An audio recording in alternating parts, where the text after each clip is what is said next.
Bismillahirrahmanirrahim. Alhamdulillah la abghi bihi badala hamdan yuballighu min ridwanihil amala thumma salatu ala khairil wara wa ala sadatihi alihi wa sahbihi fudala amma ba'd.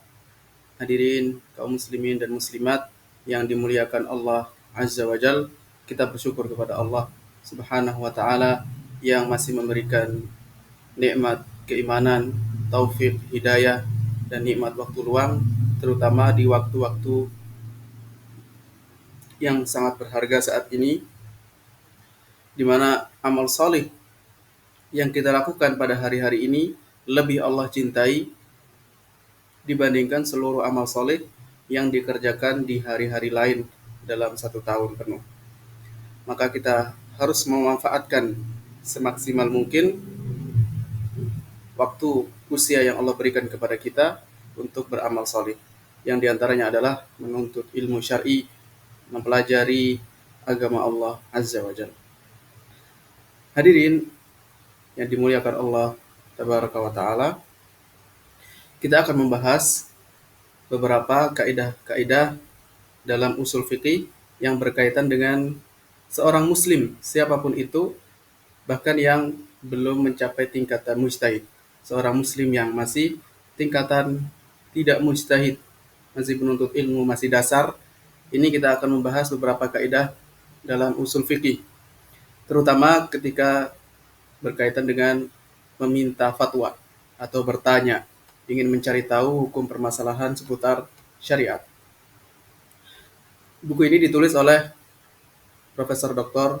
Sa'ad Ibnu Nasir Asy-Syadzili hafizahullah taala. Sebagaimana kita ketahui bahwa ilmu usul fikih adalah salah satu dari ilmu syariat yang jika dipelajari oleh seseorang karena mengharapkan wajah Allah Azza wa Jal, maka siapapun yang mempelajari itu dengan ikhlas akan mendapatkan pahala. Dan termasuk mencakup siapapun yang mempelajari ini, bahkan walaupun bukan para ulama yang mujtahid, karena memang masyhur di kalangan para ulama bahwa hukum sebenarnya mempelajari ilmu usul fikih adalah fardu kifayah, yaitu maksudnya jika ada sebagian dari kaum muslimin yang mempelajari ilmu usul fikih ini, maka sudah mencukupi. Tidak harus semuanya mempelajari ilmu usul fikih. Tetapi walaupun demikian, sebenarnya dalam tema-tema pembahasan seputar ilmu usul fikih ada dua macam. Ada permasalahan yang dibutuhkan oleh seorang ulama mujtahid karena digunakan untuk istimbatul hukum dari dalil, mencari hukum dari suatu dalil. Jadi seorang yang bukan mujtahid, semisal kita orang awam masyarakat biasa, maka tidak terlalu membutuhkan berbagai permasalahan tersebut. Tetapi ada juga di dalam ilmu usul fikih yang dibutuhkan oleh setiap orang yang masuk dalam cakupan fardu ain. Setiap muslim harus mempelajarinya karena ada kebutuhan untuk menerapkan bagian dari ilmu usul fikih tadi. Karenanya kita akan membahas secara lebih mendetail insyaallah taala di tema berikutnya. Ilmu usul fikih manfaatnya sangat banyak. Di antaranya adalah kita bisa mengetahui bagaimana keindahan syariat Islam, kemudian mendapatkan pahala ketika mempelajarinya, kemudian mampu untuk memahami dalil-dalil syariat, memahami ayat-ayat, memahami hadis-hadis, dan mengetahui dalil-dalil yang sahih maupun dalil-dalil yang tidak sahih. Kemudian juga bagaimana cara kita bertanya kepada para ulama, dan kita juga akan mengetahui siapa yang berhak untuk kita tanya dalam masalah agama. Siapa saja kriteria para ulama yang layak untuk kita tanya dalam permasalahan agama kita. Hadirin kaum muslimin dan muslimat yang dimuliakan Allah Azza wa Jalla, para ulama menetapkan bahwa wajib bagi manusia untuk mengetahui setiap hukum dalam perbuatan sebelum dia lakukan. Jika kita ingin melakukan sesuatu, maka kita harus mengetahui hukumnya dulu, supaya jangan sampai kita melakukan sesuatu yang diharamkan. Bahkan sebagian ulama menukil adanya ijma, tidak boleh ada seorang melakukan sesuatu yang tidak diketahui hukumnya. Dia masih belum tahu apakah hukumnya halal atau haram. Diriwayatkan dari Amirul Mukminin Umar ibn Khattab radhiyallahu anhu, beliau dahulu tidak membolehkan orang yang belum mempelajari hukum jual beli untuk melakukan profesi transaksi jual beli di pasar, tidak boleh masuk pasar. Bahkan Umar bin Khattab radhiyallahu anhu mengatakan, la bai'a fi suqina la yabi' fi suqina illa man qad tafaqqaha bidin. Tidak boleh ada orang yang melakukan jual beli di pasar kita, tidak boleh ada orang bisnis masuk ke dalam pasar kita kecuali orang yang sudah mempelajari agama. Karena yang sebagian ulama mengatakan apabila ada suatu negara, suatu daerah, tidak ada muftinya, tidak ada seorang alim, dan siapapun yang di situ tidak bisa bertanya kepada ulama yang mujtahid, maka mereka harus hijrah, tidak boleh tinggal di situ lagi. Tetapi untuk saat ini, di zaman saat ini yang mudah sekali kita berinteraksi dengan berbagai sarana, fasilitas komunikasi yang modern, maka sangat mudah bagi kita siapapun untuk bertanya kepada para ulama. Hadirin yang dimuliakan Allah Azza wa Jalla, karena dalam menerapkan syariat Islam kita akan mendapatkan maslahat di dunia dan di akhirat. Inilah sebab kenapa manusia harus berpegang teguh dengan hukum syariat. Karena hukum syariat semuanya berisi kemaslahatan manfaat bagi hamba. Ini adalah bentuk kasih sayang Allah kepada hamba-hambanya. Walaupun terkadang kita tidak tahu apa hikmah, apa maslahat di balik syariat tersebut. Tetapi kita harus yakin bahwa setiap syariat Islam, sekecil apapun itu, walaupun terasa memberatkan bagi kita, ketahuilah bahwa di situ ada maslahat, ada manfaat yang akan kita dapatkan, baik di dunia maupun di akhirat. Kemudian ketika terjadi suatu permasalahan, kita ingin mengetahui hukumnya, apa hukum syariat Islam dalam masalah ini, maka manusia ada dua kondisi.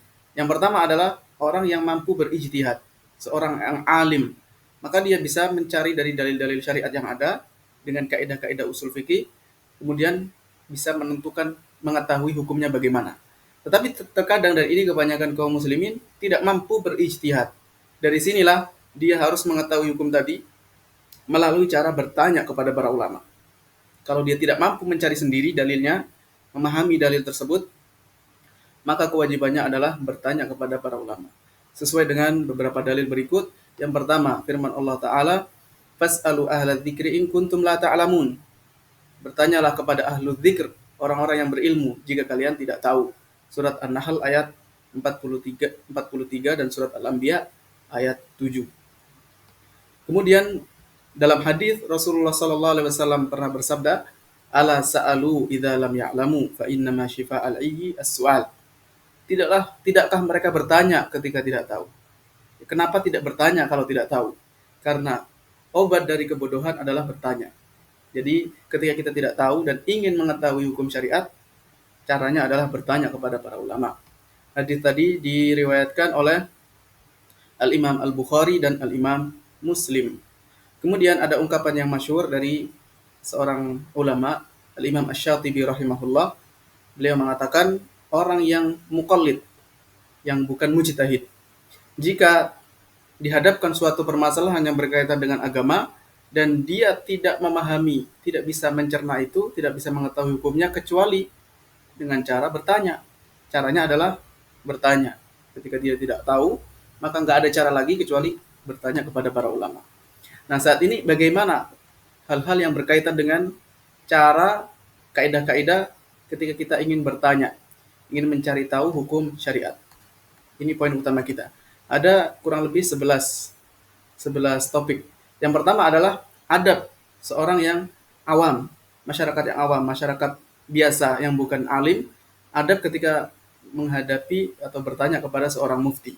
Yang pertama adalah memperhatikan adab-adab akhlak, bagaimana berinteraksi dengan seorang yang alim, seorang yang berfatwa. Yang kedua adalah menghormati orang yang berilmu, meninggikan kedudukannya. Tidak boleh memperlakukan seorang alim sebagaimana orang-orang yang tidak paham kondisi tersebut. Misalnya ditunjuk di wajahnya, ditunjuk jari, atau dikata-katai dengan ungkapan-ungkapan yang tidak pantas. Kemudian yang ketiga adabnya adalah tidak boleh kita bertanya kepada seseorang yang mufti, yang berfatwa, di saat seorang alim tadi ini kondisi-kondisi yang tidak baik, ya, kondisi-kondisi manusiawi, misalkan saat sudah bosan atau banyak pikiran atau karena sedang marah atau karena problem-problem tertentu yang dirasakan oleh manusia di kondisi-kondisi ketika tidak nyaman seperti ini, kita tidak boleh memaksakan diri untuk meminta jawaban langsung segera dari seorang yang alim tersebut. Kemudian yang keempat, sebagian ulama menyebutkan bahwa tidak selayaknya orang yang awam bertanya kepada seorang alim tentang dalil dari fatwanya. Sebagian ulama berpendapat seperti ini. Jangan ditanya dalilnya di majelis fatwa. Ketika menyebutkan fatwa, menjelaskan hukumnya, tidak selayaknya bertanya, apa dalil Anda begini? Alasannya ada dua. Yang pertama, karena ini menunjukkan bahwa dia tidak percaya dengan ucapannya. Padahal syariat Islam, Allah Azza wa Jalla dan Rasulnya memerintahkan untuk bertanya. Bertanya untuk diamalkan, bukan untuk diragukan, dipertanyakan. Anda berfatwa begini bagaimana dasarnya? Bukan seperti itu. Kalau mau bertanya, ya nanti tunggu, bukan di tempat di saat bertanya tadi. Kemudian alasan yang kedua, karena bisa jadi orang yang awam tidak paham dalil. Kalaupun disebutkan dalilnya, dia tidak paham bagaimana segi pendalilannya. Atau tidak bisa mencerna dalil tersebut, pengambilan hukumnya bagaimana, sudut pemahamannya bagaimana. Sehingga ya, selayaknya untuk tidak bertanya lebih. Ya, ketika sudah dijelaskan, diterima dan diamalkan. Sebagian ulama mengatakan, boleh bagi seorang yang awam untuk bertanya kepada orang yang berfatwa tentang dalil. Ditanya, dalil fatwanya ini, misalkan suatu makanan atau minuman hukumnya halal.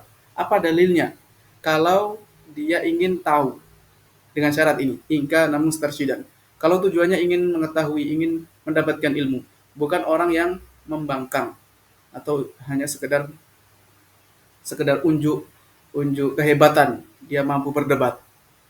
Jika tujuannya bukan begitu, maka boleh, dan seorang yang alim bisa menjawab, menyebutkan dalilnya kalau dalil tersebut jelas, yang mudah difahami oleh siapapun. Karena terkadang suatu dalil itu rumit, kata-katanya rumit, bahasa Arabnya juga rumit, kemudian segi pendalilannya, wajhul istidlalnya juga rumit. Maka yang semacam ini, yang rumit-rumit semacam ini, tidak perlu dipaksakan untuk diberitahukan kepada seorang yang bertanya. Baik, ini rujukan yang disebutkan oleh Syekh Sa'ad Asy-Syafiri. Kemudian topik berikutnya, siapakah orang yang layak untuk ditanya? Ketika ada suatu permasalahan yang menimpa kepada kita, lalu kita ingin mengetahui hukum Allah, apa hukum syariat, dengan cara bertanya, maka tidak semua orang layak untuk ditanya. Ada syarat-syarat tertentu yang harus terpenuhi bagi orang yang ditanya. Yang pertama, dia harus mengetahui dalil-dalil syariat secara global maupun secara terperinci. Dalil syariat apa saja? Misalkan ada 4 dalil yang disepakati para ulama. Al-Quran, Al-Hadis atau As-Sunnah, kemudian Al-Ijma' dan Al-Qiyas. Ini dalil-dalil syariat secara global. Wa tafsilan atau secara terperinci, ya, perincian hukum dalil wajibnya sholat, dalil wajibnya zakat, dalil haramnya memakan harta riba, dan seterusnya. Kemudian dia juga mampu menerapkan kaidah-kaidah usul pada dalil-dalil syariat tadi. Tapi sekarang pertanyaannya, bagaimana seorang yang awam, masyarakat biasa, yang bukan ahli ijtihad, bagaimana dia mengetahui orang yang terpenuhi syarat-syarat untuk bisa ditanya? Bagaimana kriterianya? Bagaimana kita tahu seorang alim ini layak enggak? Atau ini seorang yang alim atau tidak? Sebagian ulama menyebutkan beberapa cara untuk mengetahui apakah orang ini memiliki kapasitas untuk ditanya dalam kaitannya fatwa ataukah tidak. Yang pertama adalah dia sudah mengetahui itu dengan cara mengilmui karena sudah memiliki sebagian ilmu, ya, sehingga dia tahu, oh ini fulan memiliki ilmu, memiliki sifat ketakwaan, memiliki sifat wara, dan seterusnya. Kemudian yang kedua caranya adalah karena dia melihat seorang yang mufti ini sudah menduduki posisi berfatwa dan dia mengajar banyak murid, sudah memiliki banyak murid, yang menunjukkan bahwa ilmunya sangat banyak, sudah mumpuni dan mampu untuk berfatwa.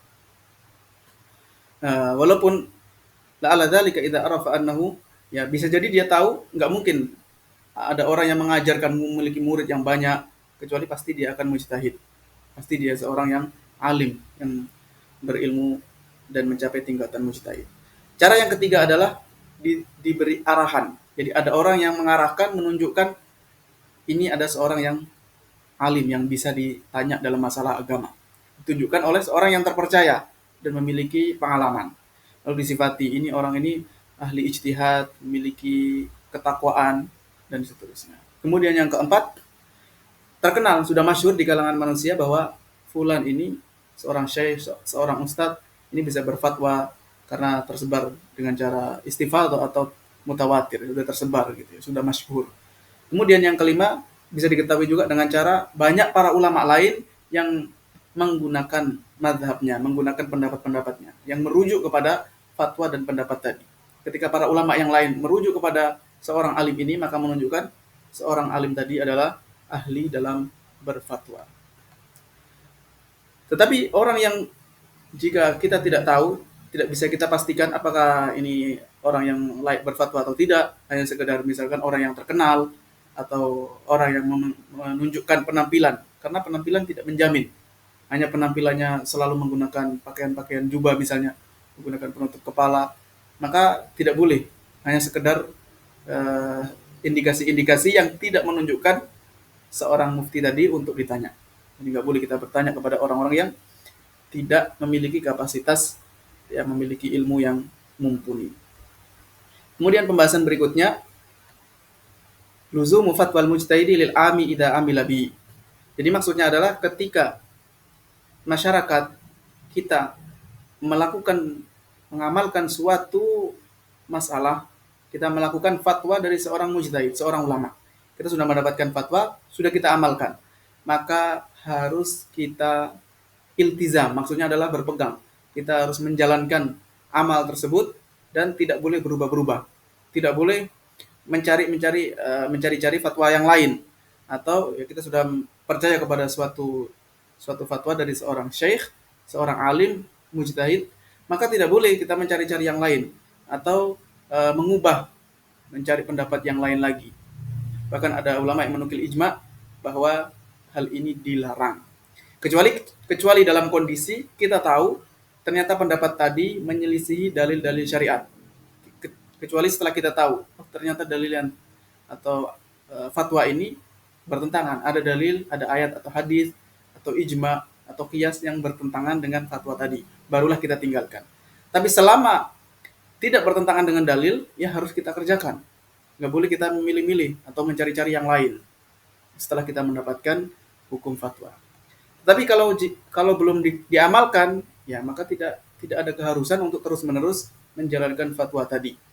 Kecuali kalau kita tahu, kita memiliki dzan, persangkaan kuat bahwa ini adalah hukum Allah dalam permasalahan ini adalah yang benar, maka harus diamalkan fatwa tersebut.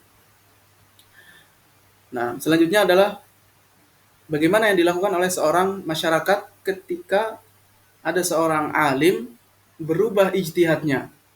Jadi sudah bertanya, jawaban pertama ternyata beda dengan jawaban orang lain yang datang setelahnya. Jadi ada perubahan ijtihad, ada perubahan fatwanya. Apa yang harus dilakukan? Apakah dia harus tetap mengamalkan fatwa yang pertama, yang di awal, atau pindah ganti dengan ijtihad yang baru, berganti mengambil fatwa yang baru. Kondisi ini terbagi menjadi dua macam. Yang pertama, kita sebagai masyarakat belum mengamalkan ijtihad yang pertama, belum mengamalkan fatwa yang pertama. Kita baru mendengar, tapi belum kita amalkan. Maka di saat itu boleh bagi kita untuk terus, maka boleh kita berpegang, mengacu kepada fatwa yang pertama. Nggak harus kita mengambil fatwa yang baru, fatwa yang kedua nggak harus kita amalkan. Kalau kita sudah mengamalkan, sudah menerapkan fatwa yang pertama. Karena ada kaidah dalam usul fikih atau kaidah dalam kaidah fikhiyah, al-ijtihadu la yanqudu bil ijtihad. Suatu ijtihad yang terdahulu tidak dapat dibatalkan dengan adanya ijtihad yang baru. Ini termasuk misalnya seorang qadhi, hakim, ketika sudah menentukan hukum berdasarkan ijtihadnya, berdasarkan pengetahuannya, lalu kemudian berubah pendapatnya, maka hukum yang pertama tetap masih berlaku. Kondisi yang kedua, kalau kita sebagai masyarakat belum mengamalkan fatwa yang pertama, ijtihad yang pertama, misalkan mengatakan di awal hukum ini dilarang, haram, kemudian berubah, diralat menjadi boleh, misalkan begitu. Atau yang pertama dikatakan wajib, ternyata mubah, tidak wajib, berubah pendapat. Maka di saat itu, kalau kita belum mengamalkan pendapat yang pertama, fatwa yang pertama, maka maka kita mengambil ijtihad yang baru. Maka kita menerapkan fatwa yang baru. Yang lama kita tidak terapkan.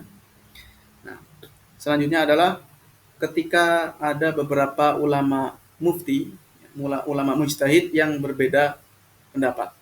Mereka khilaf. Ada yang mengatakan begini, ada yang mengatakan begitu, ada yang mengatakan A, ada yang mengatakan B, ada yang mengatakan C, hukum satu permasalahan yang sama. Maka bagi seseorang yang belum mencapai tingkatan mujtahid, misal kita masih penuntut ilmu, masih masih sebagai masyarakat biasa awam, yang harus kita lakukan adalah at-tarjihu bainal muftin.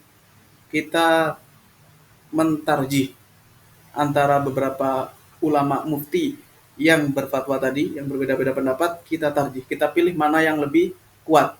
Dari sisi apa? Dari sisi amalan dan warok, dari sisi ketakwaan, dari sisi keilmuan. Karena tidak ada cara lagi, tidak bisa kita memilih mana yang lebih utama antara satu dengan yang lain kecuali dengan melihat ini. Sisi agamanya bagaimana, ketakwaannya seperti apa, keilmuannya seperti apa. Ini alasan yang pertama. Kemudian alasan yang kedua, adzannu bisawabil a'lami wal aura'i arja. Karena orang yang berilmu tingkatannya lebih tinggi, orang yang bertakwa juga tingkatannya lebih tinggi dibandingkan yang di bawah itu. Maka itulah yang harus kita kedepankan. Jadi dilihat mana kira-kira yang lebih banyak ibadahnya, mana yang lebih menjaga seputar misalkan amalan-amalan sunnah dan seterusnya. Maka itu yang kita kedepankan. Kemudian karena alasan yang ketiga, salah satu dari dua atau beberapa pendapat tadi pasti ada salah. Karena mau nggak mau kita harus memilih salah satu. Karena kebenaran itu hanya ada satu. Ya, al-haqqu fi ahadil aqwal. Dari semua pendapat tadi yang benar cuma satu sebenarnya. Waqad ta'aradat indal ami. Nah, ketika terjadi pertentangan, bertabrakan pendapat-pendapat tersebut, maka harus mencari pendapat yang paling kuat. Dilihat dari mana mufti, mana seorang alim yang lebih berilmu dan lebih bertakwa. Dan sebagaimana halnya mujtahid, ketika berhadapan dengan dua dalil yang bertabrakan, maka dia ambil yang paling rojih. Sedangkan masyarakat umum diperintahkan untuk mengikuti syariat Allah. Dan dia tidak tahu bagaimana syariat Allah kecuali dengan bertanya kepada seorang alim.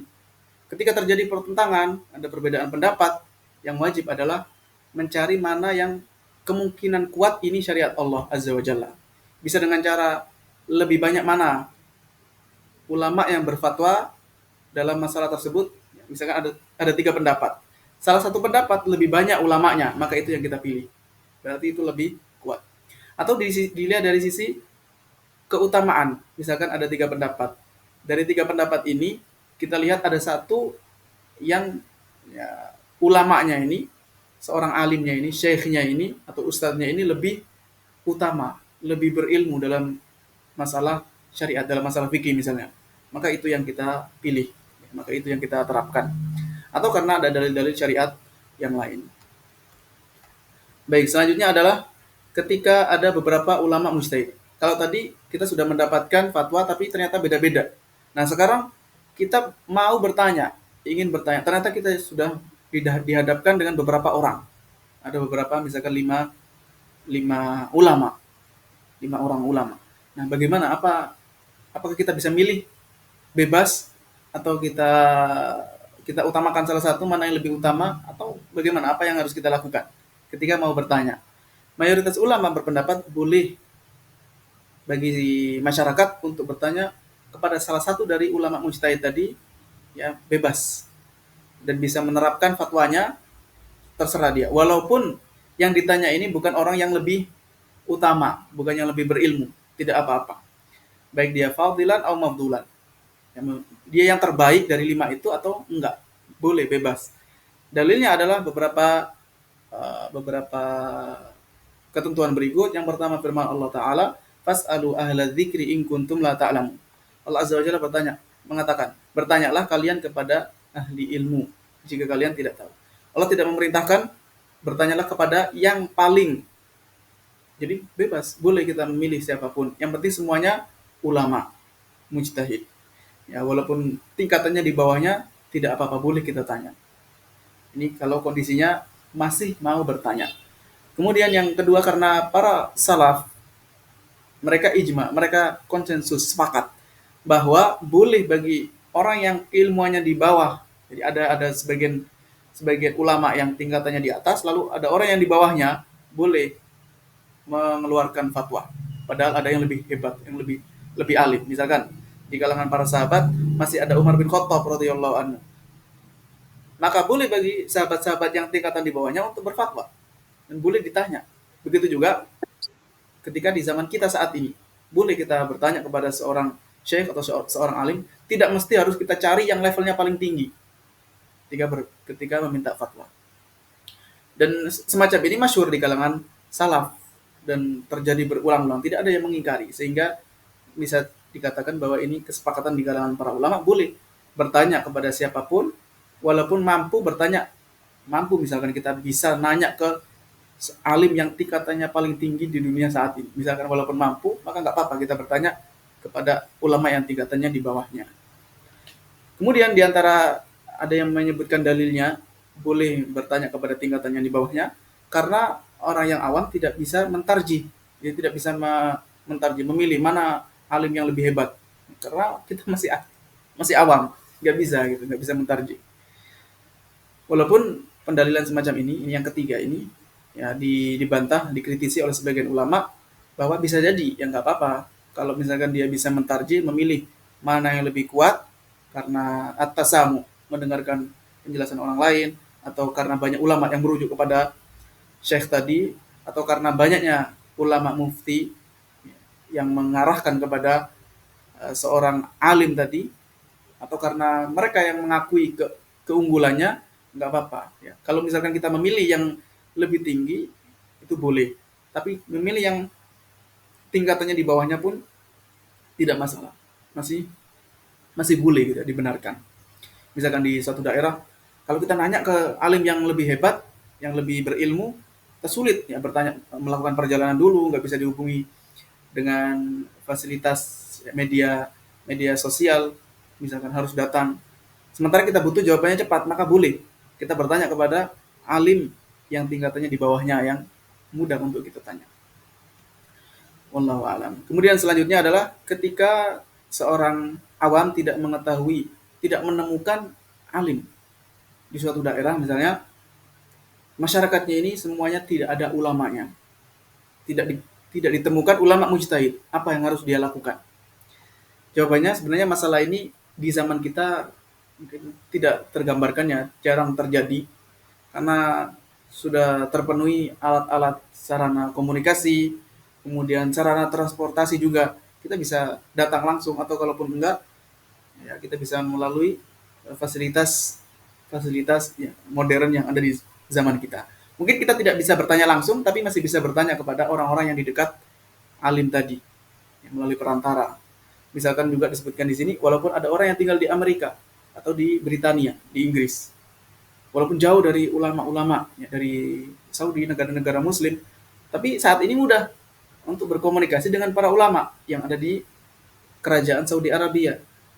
Di zaman ini sangat mudah melalui telepon, melalui WhatsApp, melalui ya pelajaran-pelajaran semacam ini, ya, yang ada sesi live, Zoom dan seterusnya, bisa bertanya langsung di sesi tanya jawab. Nah, maka ini boleh digunakan untuk bertanya dalam kaitannya berfatwa, ya, meminta fatwa. Selanjutnya adalah apakah boleh kita mengikuti ulama yang tasahul bil futyah, atau seorang alim tapi menggampangkan dalam fatwa. Maksud dari tasahul disebutkan di bawah, maksudnya adalah ada sebagian orang itu sebenarnya berilmu, tetapi dari sisi ketakwaannya kurang. Sehingga terbiasa orang ini berfatwa dalam suatu masalah sebelum diteliti dulu, sebelum berpikir dulu, sebelum dicari dalilnya secara matang, sebelum ditelaah mendalam, sudah dikeluarkan fatwanya. Nah, apakah boleh kita bertanya kepada seorang yang semacam ini? Jawabannya haram. Tidak boleh bagi masyarakat untuk mengamalkan fatwa seorang yang buru-buru, menggampangkan masalah ijtihad, nggak perlu diteliti tiba-tiba langsung jawab gitu saja. Apa-apa langsung dijawab, spontan. Nah, seperti ini diharamkan. Dan ini ya musibah ya. Kita bisa melihat di beberapa channel-channel siaran-siaran, ada orang yang semua pertanyaan yang dilayangkan pasti langsung dijawab. Walaupun masalah itu sulit, nggak perlu mikir, bahkan pertanyaannya belum selesai diucapkan, baru beberapa kata langsung saya sudah memahami jawabannya. Ya semacam ini nggak boleh ditanya. Nah, karena masyarakat awam dia harus mengamalkan pendapat mujtahid, alasannya adalah karena dia tahu, dia paham bahwa pendapat ulama mujtahid tadi sesuai dengan hukum syariat. Nah, jika orang ini tidak peduli dengan hukum syariat, dia menggampangkan, tidak meneliti dalil-dalilnya, ya tidak boleh diikuti. Nah, maka tidak boleh ya kita amalkan fatwa dari seorang seorang alim, atau bahkan ada orang yang bukan alim tapi kemana-mana selalu berfatwa, selalu menjelaskan hukum syariat ini hukumnya halal haram, padahal belum meneliti, tidak memiliki kapasitas keilmuan. Selanjutnya adalah tatabbu'ur rukhas, mencari-cari kesalahan para ulama. Ada sebagian orang itu mencari-cari pendapat-pendapat yang paling gampang, pendapat-pendapat yang enak-enak saja, dicari-cari kesalahan, ketergelinciran para ulama. Hukum yang semacam ini disebutkan oleh para ulama dan mereka sepakat bahwa haram hukumnya bagi masyarakat untuk tatabbu'ur rukhas, mencari-cari kesalahan para ulama. Dicari mana ketergelinciran ulama, kekeliruan-kekeliruan ulama itu diambil. Ini nggak boleh, hukumnya haram.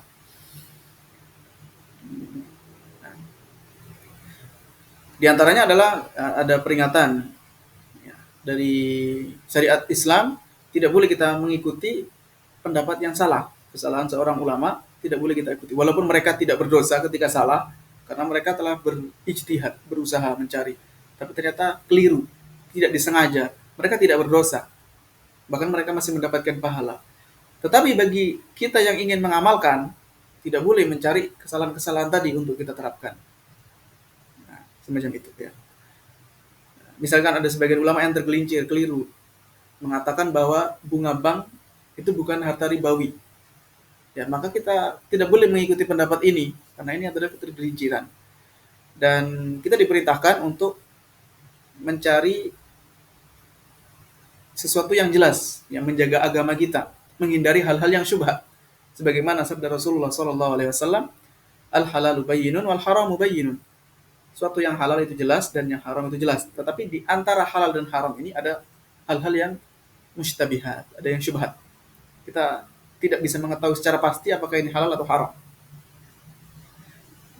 La ya'lamuha katsirun minas, biasanya yang syubhat ini tidak banyak diketahui oleh manusia. Maka sikap kita seorang muslim adalah menghindari hal-hal yang syubhat. Faman ittaqa syubhati faqad istabra li dinihi wa irdi.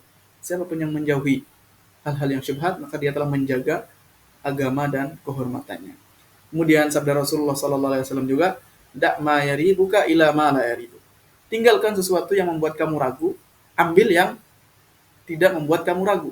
Jika kita menemukan ada pendapat ini kok kelihatannya aneh, ini menyimpang gitu ya, maka tinggalkan ya, jangan diambil. Apalagi sesuatu yang masih meragukan, kita sebaiknya seorang muslim adalah meninggalkan hal-hal yang tidak pasti, yang masih syubhat dalam masalah agama. Hadis tadi al halalu bayyinun diriwayatkan oleh Imam Bukhari dan Imam Muslim. Kemudian dak mayaribu kaila mayaribu, hadis ini diriwayatkan Imam At-Tirmidzi, An-Nasa'i dan disahihkan oleh Al-Hakim, lalu disetujui oleh Al-Imam Adz-Dzahabi bahwa hadis ini sahih. Selanjutnya pembahasan yang ke-10, seorang masyarakat bermadhab. Apakah harus kita mengikuti salah satu madhab? Ada 4 madhab yang masyhur. Madhab Hanafi, madhab Maliki, madhab Syafi'i, dan madhab Hambali. Apakah masyarakat umum, seorang yang bukan mujtahid, bukan ulama, harus bermadhab? Jawabannya disebutkan dalam kitab ini yang ditulis oleh Syekh Asy-Syafri hafizahullah ta'ala.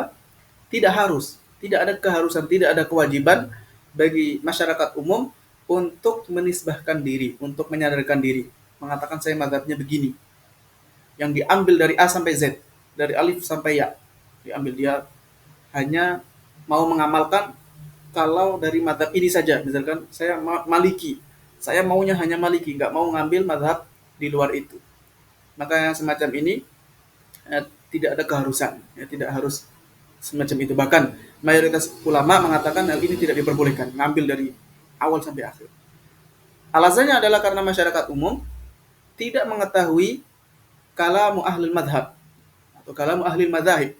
Dia tidak mengetahui bagaimana ungkapan, uh, bagaimana makna, maksud dari ungkapan para ulama madhab tersebut. Dan tidak paham juga istilah-istilah mereka, karena mereka memiliki istilah-istilah tertentu dalam fikih. Bahkan antara satu madhab dengan madhab yang lain biasanya memiliki istilah yang berbeda maknanya, maksudnya. Sehingga dia nggak perlu bermadhab, nggak perlu menyandarkan diri mengatakan saya madhabnya ini atau itu, tidak perlu. Yang wajib adalah dia cukup bertanya kepada seorang ulama yang mujtahid yang ada di masanya saja, cukup.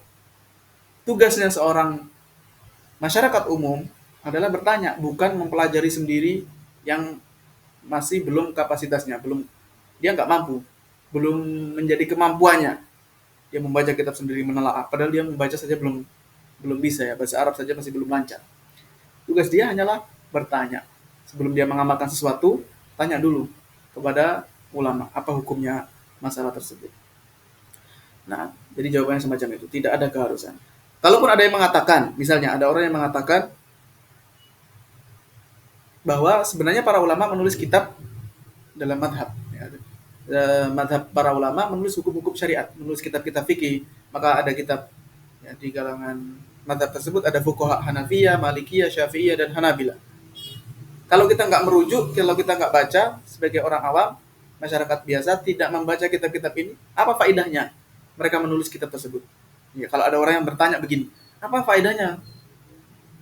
Terus kalau misalkan diharuskan cuma bertanya kepada ulama yang ada di masanya saja, nggak perlu melihat kitab, terus apa gunanya ditulis? Jawabannya adalah kitab-kitab ini tujuan ditulisnya adalah untuk dipelajari, bukan untuk diamalkan isinya. Jadi maksud dari kitab-kitab ini adalah tangga untuk mempelajari ilmu fikih. Jadi kalau tujuannya adalah belajar, ya belajarnya melalui kitab-kitab fikih madhab tadi. Hanafi, Maliki, Syafi'i, dan Hambali. Kalau kita mau belajar mendalami ilmu fikih, ya lewat situ.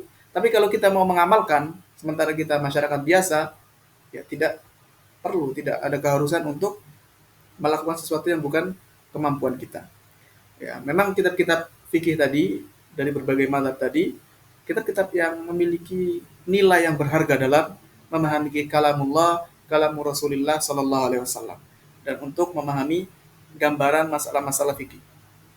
Bukan berarti kita tidak penting, tetap penting, memiliki kedudukan yang tinggi, tetapi bagi masyarakat awam yang intinya sebenarnya mau mengamalkan, ingin tahu hukumnya apa, praktis, ya tugasnya sebagaimana yang diperintahkan Allah dan Rasulnya adalah bertanya, bukan untuk mendalami secara pribadi. Nah, ini adalah beberapa rujukannya, bisa dilihat di catatan kaki. Kemudian selanjutnya pembahasan yang terakhir, ya, yang ke-11 yang berkaitan dengan kaidah-kaidah seorang seorang masyarakat awam ketika ingin bertanya dalam suatu permasalahan dalam agama. Masalah yang terakhir adalah ketika ingin bertanya lagi. Jadi ada suatu peristiwa, suatu masalah yang dihadapi oleh masyarakat awam, seperti kita biasanya menghadapi suatu masalah. Ada hukum tertentu. Nah, setelah kita bertanya, menemukan jawaban, lalu tiba-tiba di masa berikutnya, beberapa bulan kemudian atau beberapa tahun lagi, ada masalah yang serupa. Ada masalah yang baru lagi dan mirip, berulang lagi. Apakah kita harus bertanya lagi atau cukup dengan jawaban yang dulu, dengan fatwa yang dulu? Jadi apakah kita harus tanya lagi? Ya, ini bisa jadi berubah pendapat nih seorang alimnya, atau cukup kita amalkan fatwa yang dulu. Jawabannya diperinci, ada dua kondisi hal semacam ini. Yang pertama, kondisi pertama adalah masyarakat biasa mengetahui bahwa kita biasa ini bukan ulama mujtahid, kita mengetahui mufti, seorang alim yang berijtihad yang dulu menjelaskan fatwanya telah bersandar kepada nas, bersandar kepada dalil Al-Quran maupun hadis. Kita tahu dulu ini bersandar kepada Al-Quran atau hadis, atau bersandar kepada ijma, maka nggak perlu nanya lagi. Nggak perlu nanya lagi. Permasalahan yang sama, ya udah pasti jawabannya akan sama gitu. Nggak perlu, tidak ada keharusan bagi kita untuk mengulang pertanyaan untuk masalah yang sama. Kemudian yang kedua kondisinya adalah kita tidak tahu, kita sebagai masyarakat tidak tahu apa dasar, apa sandaran hukum fatwa yang dijelaskan oleh para ulama dulu, Pak. Seorang alim yang dulu kita tanya itu. Apa sandarannya? Kita nggak tahu. Apakah bersandar kepada ayat-ayat Al-Quran atau hadis-hadis Nabi Shallallahu Alaihi Wasallam, atau bersandar kepada ijma atau maslahat atau apa? Kita masih belum tahu alasannya apa. Ini kondisi yang kedua. Atau kondisi yang kedua juga masuk dalam kondisi yang kedua, kita tahu bahwa bahwa fatwa tadi yang lama itu bersandar kepada dalil yang masih menerima ijtihad. Jadi dalam ranah ijtihad, dalam ranah yang belum pasti, tidak ada kepastian yang benar yang mana A atau B. Karena dalilnya belum pasti, tidak ditemukan dalil yang qat'i. Nah, disinilah para ulama berselisih pendapat. Kalau kondisi yang kedua ini, ada sebagian ulama yang mengatakan harus tanya lagi, karena bisa jadi berubah pendapatnya. Jadi berijtihad lagi, ternyata ganti pendapat. Sebagian ulama mengatakan enggak, sudah cukup fatwa yang dulu. Ya, bagi kita maka sebenarnya masalah ini secara umum boleh-boleh saja bertanya lagi. Cuman ketika sudah mencukupkan dengan fatwa yang dulu, karena ini masalahnya sama berulang. Masalah yang sama, kejadian yang sama berulang, nggak perlu bertanya lagi. Kita cukupkan dengan fatwa yang sudah ada di awal. Nah, semacam ini juga diperbolehkan. Walaupun kondisi yang kedua tadi dikatakan ada khilaf. Sebagian ulama mengatakan nggak perlu, sebagian ulama mengatakan ya harus nanya lagi. Bisa jadi fatwanya berubah, bisa jadi ada perubahan fatwa karena setelah diteliti ulang ternyata jawaban yang benar adalah ada jawaban yang baru. Wallahu a'lam bishawab. Demikianlah penjelasan seputar kaidah-kaidah yang kita butuhkan ya sebagai masyarakat awam, masyarakat biasa yang bukan ulama mujtahid. Jika kita ingin bertanya, jika kita ingin mengetahui suatu permasalahan dalam syariat Islam. Karena ini sangat penting. Kalau kita tidak tahu cara-caranya, tidak tahu kaidah-kaidahnya, maka kita akan mudah salah, ya, bahkan tertipu. Kita bertanya kepada seseorang yang bukan ahlinya, atau keliru dalam cara bertanya, atau bingung tanya kepada siapa. Ada beberapa ulama berbeda pendapat, bagaimana sikap kita. Nah, semacam itu, dan jawabannya sudah kita jelaskan di kaidah-kaidah tadi. Nah, jika ingin memperdalam lagi, ya sebenarnya ada ilmu, yaitu ilmu usul fikih. Akan dibahas di sana seputar al-mufti wal mustafti, kemudian tentang al-ijtihad, kemudian tentang at-taqlid. Ilmu ini ilmu yang sangat kuat, ilmu yang sangat mendalam. Dijelaskan para ulama secara mendetail di ilmu-ilmu tadi, dan tentu saja membutuhkan waktu yang tidak sedikit untuk mempelajarinya. Butuh proses, butuh bertahap, sedikit demi sedikit. Demikian kajian kita di pagi ini, mudah-mudahan bermanfaat. Saya ucapkan kepada seluruh hadirin semuanya jazakumullah khairan, dan selanjutnya kita berikan kesempatan untuk tanya jawab.